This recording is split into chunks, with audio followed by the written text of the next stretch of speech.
बहुत यार मिलेंगे पर जो काम आए वो दो चार ही मिलेंगे। मिलने से रिश्तेदार मिलेंगे, मिलने को रिश्तेदार मिलेंगे, लेकिन जीवन की विपत्ति जब आएगी तो अपनों के ही दरवाजे सबसे पहले बंद मिलेंगे। ये जीवन की सच्चाई है। जब जब कष्ट पड़ता है ना तो अपने जो खास होते हैं ना महाराज, वही सबसे पहले दूर चले जाते हैं। इसलिए साथ जीवन में सिर्फ दो ही लोग रहते हैं, एक वो परमात्मा और दूसरे जो वर्तमान में महाराज साक्षात वो परमात्मा के ही स्वरूप है, माता पिता, जो निस्भाव से निस्वार्थ से आपका साथ देते हैं।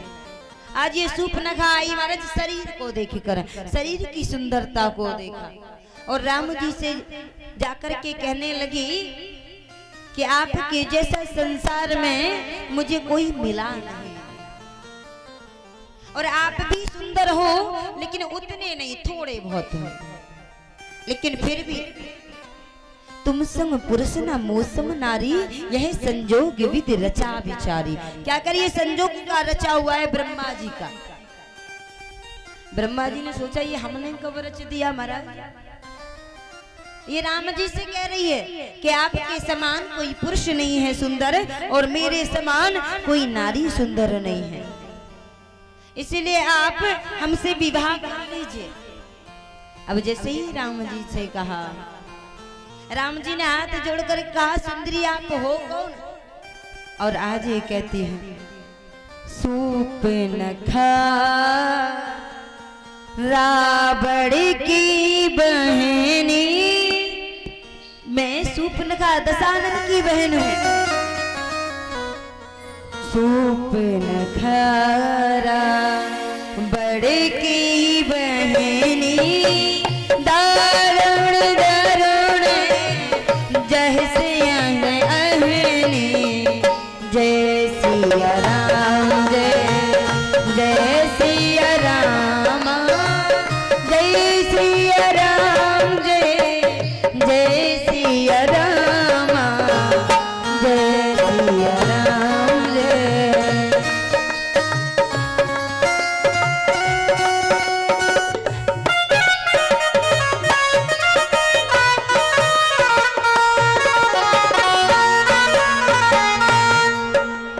सूर्पनखा रावण की बहनी, मैं दशानन की बहन हूँ।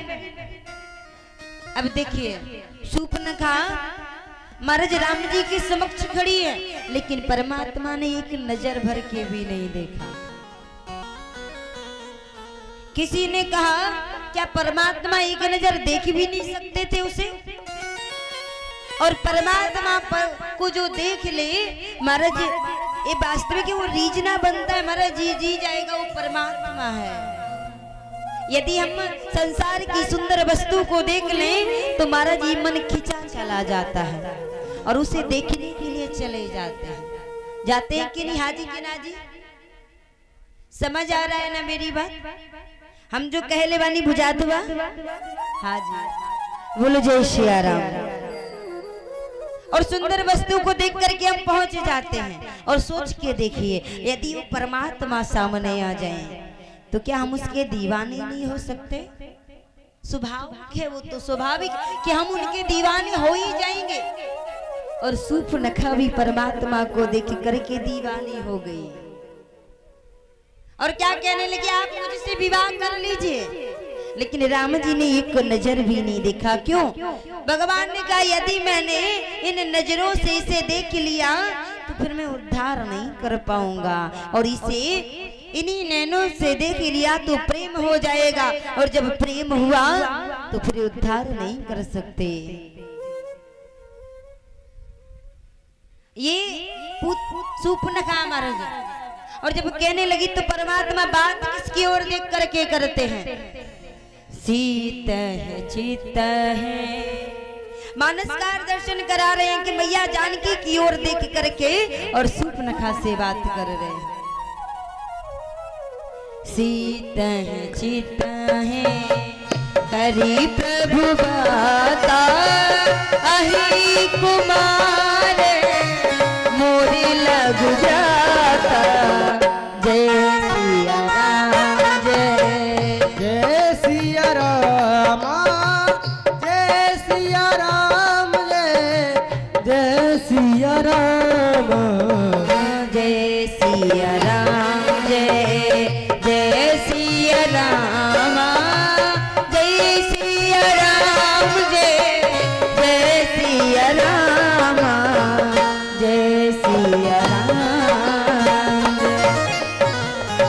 अहि कुमार मोर लघु भ्राता। मैया जानकी की ओर देख करके कह रहे सीते चिते करी प्रभु बाता, अहि कुमार मोर लघु भ्राता।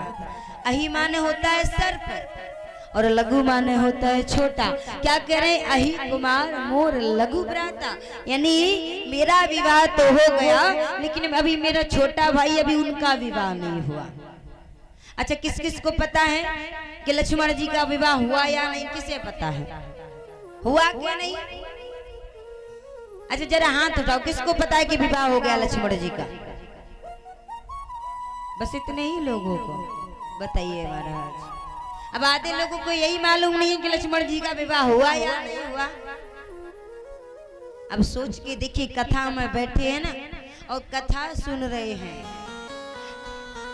और पूरी कथा महाराज हो जाए और पता नहीं है राम मरे के रावण, तो क्या मतलब काम रह जाए।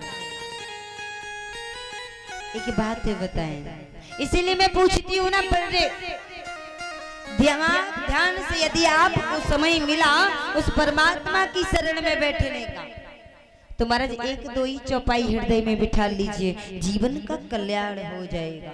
और ये तो सनातनी है, अभी छोटा बच्चा ना उससे पूछ दीजिए महाराज, उसको भी मालूम है कि लक्ष्मण जी का विवाह हो गया। और बताओ बड़ी विटंबना हमारे सनातनी की, जिन्हें यही मालूम नहीं लक्ष्मण जी का विवाह हुआ राम जी के साथ हुआ था कि नहीं चारों भाइयों का। लेकिन आज भगवान क्या कह रहे? अहि कुमार मोर लघु भ्राता, मेरा छोटा भाई अभी कवारा है। और इसके पीछे भी रीजन है, क्यों? क्योंकि पूर्व जन्म में शेषनाग थे लक्ष्मण जी और यही शूर्पणखा पूर्व जन्म में महाराज शेषनाग की पत्नी थी। यही शेषनाग की पत्नी थी। उस समय इसने क्रूर किया। महाराज अमरीश ऋषि जो शेषनाग जी के मित्र थे उनके साथ इसने मिलकर के जब गलत कार्य किया और जब पता चला शेषनाग जी को, तो महाराज शेषनाग जी क्रोध में आ गए और प्रण ले लिया कि अब तो मैं इसे जीवित नहीं छोड़ूंगा। और उस समय नाग पत्नी को पता चला तो फन पटक पटक कर महाराज इसने अपनी जीवन लीला को समाप्त कर लिया और वह वचन अधूरा रह गया।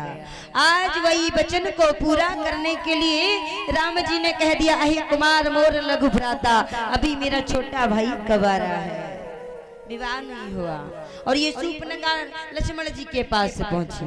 लक्ष्मण जी ने हाथ जोड़े, महाराज अरे मैं तो दास हूँ और मेरे साथ विवाह होगा तो तू दासी बन करके रहेगी, और तुम राजकुमारी एक कहाँ दशानन की बहन, क्या दासी बनना स्वीकार होगा?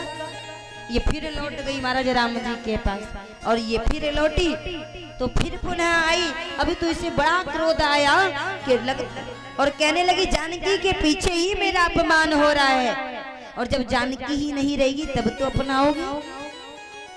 और जब ये जानकी के लिए झपटी अपने मूल रूप में आकर के, तो उसी समय लक्ष्मण जी ने महाराज तीर से उसी समय नाक और कान को काट लिया। कहते हैं मृत्यु जिसका अपमान हो जाए वो मृत्यु के बरोबर हो जाता है, और अपनी वचन को यहाँ लक्ष्मण जी ने पूर्ण किया। बोली भक्त वत्सल भगवान की जय हो।